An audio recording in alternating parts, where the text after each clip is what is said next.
Welcome to Google Ads Unleashed, the podcast that helps you harness the power of Google Ads. And now your host, Jeremy Young. Hello and welcome back, guys, to Google Ads Unleashed. Hope everyone is doing fantastically out there.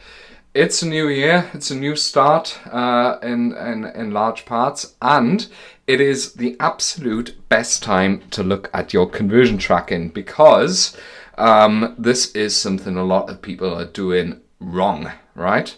You've heard in one of the previous episodes with John Moran that maybe you don't even need conversion tracking at all, right? So go back and listen to that one and find out what that is all about.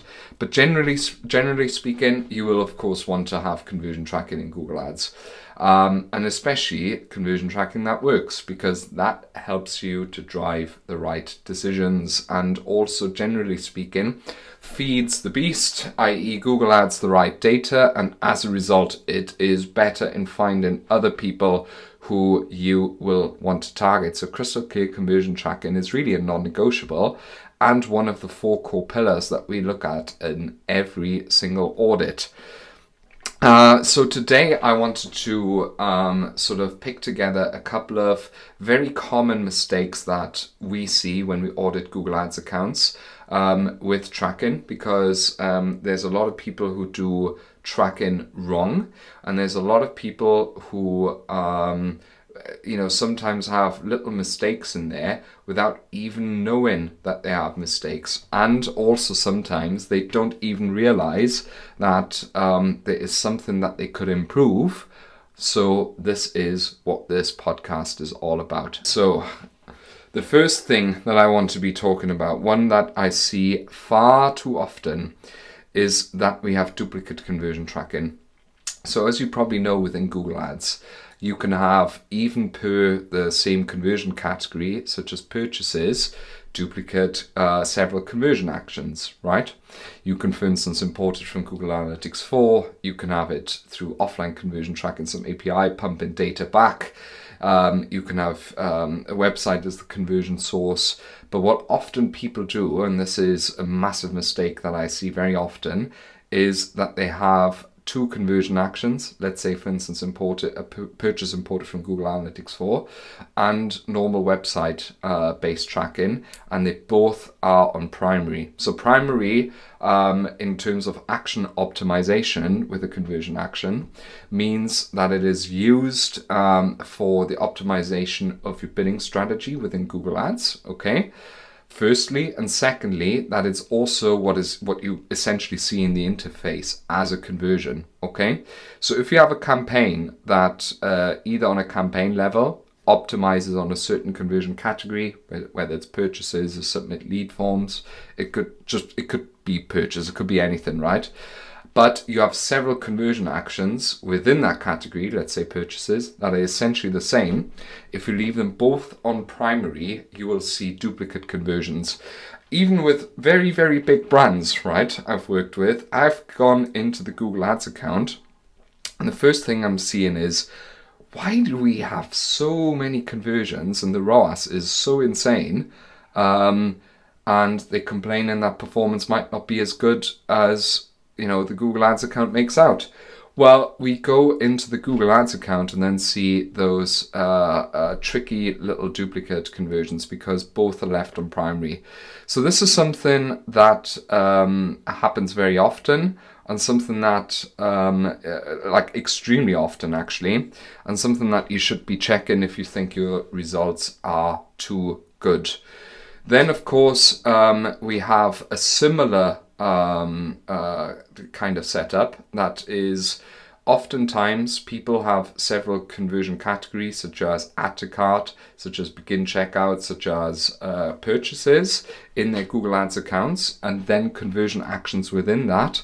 And that is all set to primary, and even more importantly, those conversion categories are set to be default account level goals.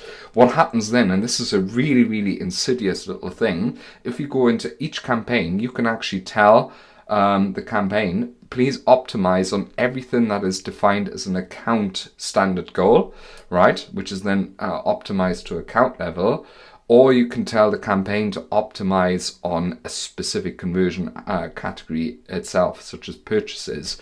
So if you, let's say, have several primary conversions, such as add to carts, begin checkouts, and purchases live, and they're all defined as account level default goals, and you have your campaign set to account level, you're in deep shit basically, because that means you're optimizing towards add to carts, towards begin checkouts and purchases at the same time. So this is something that unfortunately happens quite a lot, right? So this is something that you may want to be checking. Then we have a very common issue, which we see as well, which is basically that conversion actions simply do not work. All right. So sometimes people get complacent and they don't actually look what's going on in their Google Ads accounts. I'll give you an example, for instance. A couple of months ago, I audited an ad account, and there is a software out there which I'm a big fan of and proponent of called Profit Metrics. And Profit Metrics does server-side tracking for you and sends profit data as a conversion into your Google Ads account, right? Which is really cool. So you got one sort of conversion action that is your normal just action conversion, and then you have a second conversion. Oftentimes when you set a profit metrics correctly, and that sends, it's called the shopping booster within Profit Metrics. Don't want to go too deep into it now, but basically it uses enhanced conversions to just give you a little bit more data about, so it spits out another 5% conversions more, okay? That just didn't work, right? That was off, and it had gone off like weeks before I did the audit, and no one had noticed. So that's, of course, a nightmare, right? So this is a common issue that we see, that simply things have stopped working. It can sometimes also happen if, I don't know, a client changes a website and breaks the conversion tracking to a certain degree. Or, for instance, even today I had a call with one of my colleagues on a Google Tag Manager, and we spotted that a trigger had changed for one of the core conversions, and that simply for weeks it hadn't tracked anything. Now, it's not the end of the world, because they'd made that change just before Christmas and all the ads were stopped for 2 weeks. But we discovered this during a routine task, because after a weekend we thought, for some reason the conversion volume is really low. What's going on there? And we discovered that a trigger had changed, right? So this is just something to really be aware of. Then a common issue that we see, another is that we have too high of a repeat rate. So if you go into a Google Ads account and then you go onto goals and then to the top right, view all conversions, this is not something that you see in the default goals conversion view, but you have to head to view all conversions. There will be a column on the far right which says repeat rate. Repeat rate basically says how often do I see this conversion per user, okay? So traditionally you should have a repeat rate for your conversions, unless there's an obvious reason for it, of roughly about 1, slightly above 1, right?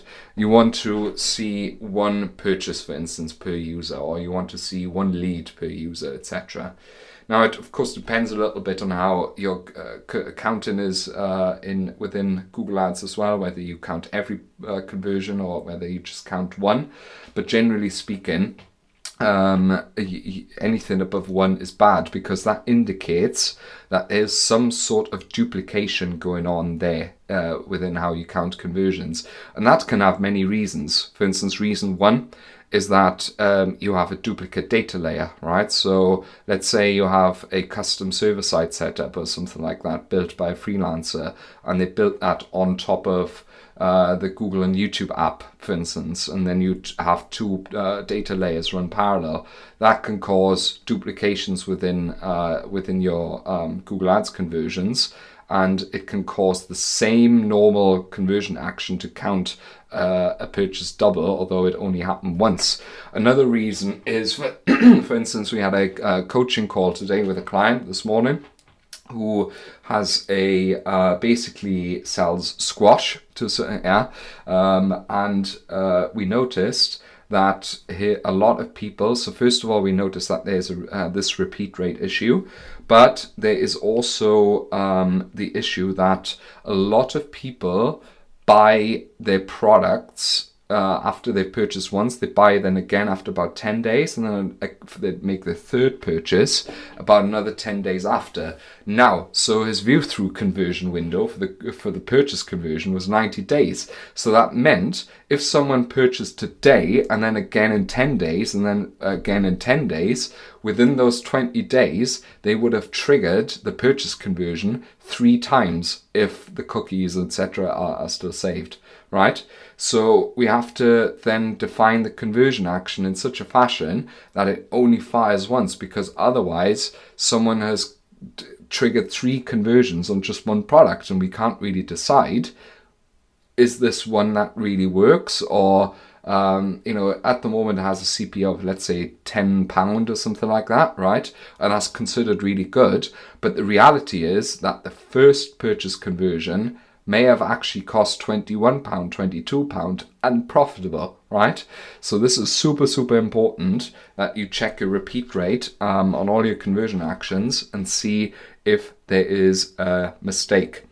Then the next mistake I see very often is that conversion tracking doesn't align with your goals, right?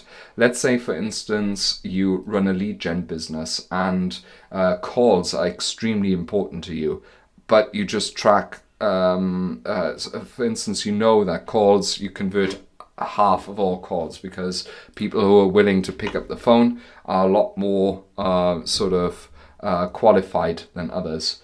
Well, if you're not tracking phone calls, you're making a mistake, right? So this is something that you want to be looking into. Does what I'm actually tracking in the Google Ads account and teaching Google to go after align with my business goals and with what I want to achieve with these campaigns? The next mistake that I see quite often is that there are no offline conversions. We see this a lot with what was I saying? With lead gen businesses, of course, yeah. So, for instance, a couple of months ago, this was actually in August, this was totally a disaster. We started working with a business, lead gen business, right? Untypical, not typical for us, but I know the guy, and all the parameters were correct, because the first thing that we saw when we audited the account, they were actually not tracking submissions to all of their forms on the site, but they were tracking simply page loads to where someone would go to submit the form, right, on the contact page. They were tracking page loads of contact pages, right? Massive thing we could fix. And even more importantly, they used HubSpot. And HubSpot natively integrates, if you have Marketing Pro, with Google Ads, and you can't only just send normal leads to it, but you can send qualified leads back, you can send SQLs as events back, you can send deal amounts with and close deals back.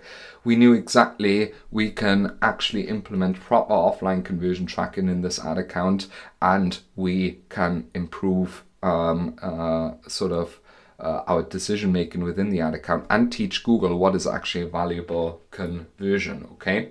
Another example, I spoke to a developer today who's going to help me implement offline conversions via Pipedrive with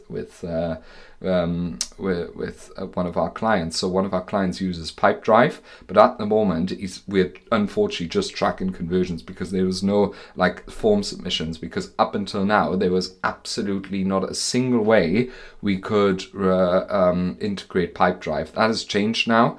Basically, when we create a new contact or someone submits a form, this is automatically pumped now into Pipedrive with a Google Click ID, and then we can automate the process. If they go into deal closed, that Zapier would shoot this back into Google Ads.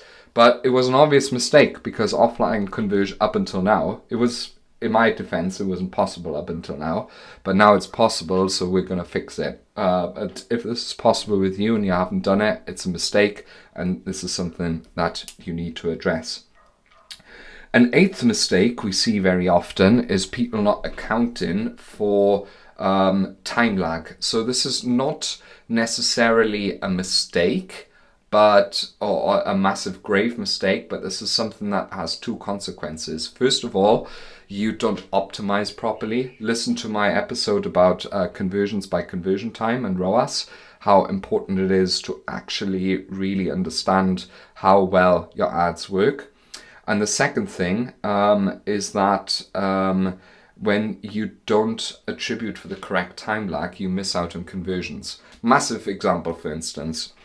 We used to work with a client here in the UK. They did like outdoor furniture, and it's very expensive furniture. The piece is more or less like an extension to the house, right? What everyone has in their gardens to expand the house. Can't think of the word. But basically, very expensive, costs about 10 grand, right? We realized in, for instance, the post-purchase surveys that most people had heard of the brand or researched for the first time about 2 months before making the purchase decision.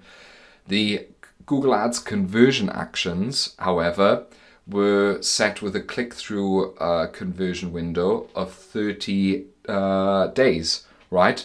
That's a mistake. If most people buy after 60 days, that means they click for the first time 60 days ago and then convert further down the line. That's a mistake. We're missing out on these conversions. So assessing the correct time lag and then setting the click-through window to a relevant window is super, super important.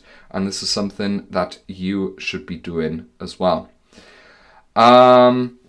Then another mistake we see very often is not being able to configure cross-domain tracking properly. Okay, so this is something that we see very often, that people are not tracking cross-domain tracking properly, especially if they use advertorials and stuff. But this is something that we see unfortunately time and time again, that people can't set this up and do it incorrectly, and as a result, it doesn't work. The 10th thing that a lot of people don't do is using enhanced conversions. So enhanced conversions are super, super important to get that extra bit of data. Okay, so it helps you to recover data loss, because there's often cookie restrictions on websites, and Google prevents this data loss by sending hashed first-party data into your ad account, and it just adds a little bit for another couple of percentages in conversions that you can track more. But a lot of people have not set this up and also not correctly set it up. So go into your ad account and make sure you have installed enhanced conversions properly. The 11th mistake a lot of people make, and I see very often, is people don't test their conversion tracking regularly. Okay, especially if an ad account's new.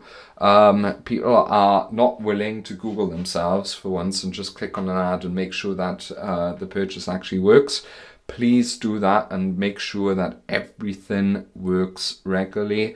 We have an SOP in the agency that we check the conversion tracking once a month at least, where we go through the entire ad account and make sure that everything's firing as it should. And if it doesn't, we test it and make sure that it does. Then one last maybe mistake that I think a lot of people make, and that is the 12th one I want to mention, is not understanding attribution models. Okay, I sometimes still spot ad accounts with just last click attribution. That's the only two which are available now, data driven and last click. But I am not a big fan of last click because it doesn't tell the full picture. At the same time, data-driven attribution doesn't tell the full picture either, which is why I always recommend to have a third-party attribution tool as well. Our clear favorite's Triple Whale, but there's loads out there which are super helpful, such as Northbeam, Tracify. I'm not affiliate with any of these, by the way. Kickbite, go to the episode where I've spoken to Vince Wagenknecht of Kickbite about attribution and attribution tools and how it can help improve your campaign performance. It's an absolute eye-opener, and I think really enhances your perspective on tracking and how people really go through your purchasing journey with you. I hope these points have been helpful. Maybe it's prompted you to have a quick look in your Google Ads account and test all of these, or have a look in your clients' ads accounts. I also want to just make a little disclaimer that Google Ads tracking is not the be and end all of things. Use your common sense, use your marketing brain to really assess what's going on and evaluate the data based on that, because if you just blindly follow what's happening on platform, you are going to lose out regardless of how good that data is. This has been Jeremy Young, your personal Google Ads expert. It would be absolutely lovely if you got in touch with me if you have any questions regarding Google Ads management, regarding anything around PPC. You can reach me on Jeremy Young Google Ads on LinkedIn. You can reach me at jeremy@younganddigital.marketing, and you can also book a call with me via younganddigital.marketing via my Calendly. Maybe a little side note, we're currently recruiting, so if you're an experienced PPC manager who would really like to learn, who would like to dive into all of those little topics that I talk about in the podcast and really make a massive difference to the lives of our clients, then please get in touch, send your CV over. I would love to hear from you. Bear in mind, this is UK based, this role, so you will have to be from the United Kingdom. Thank you very much for listening, and I'll see you in the next episode. Thank you for listening to Google Ads Unleashed. Be sure to subscribe wherever you heard this podcast so you never miss a future episode. If you found value in today's podcast, please share it with others and leave a rating and a review. For more information or to connect with Jeremy, check him out online at www.younganddigital.marketing. Thanks again for tuning in, and we'll see you next time.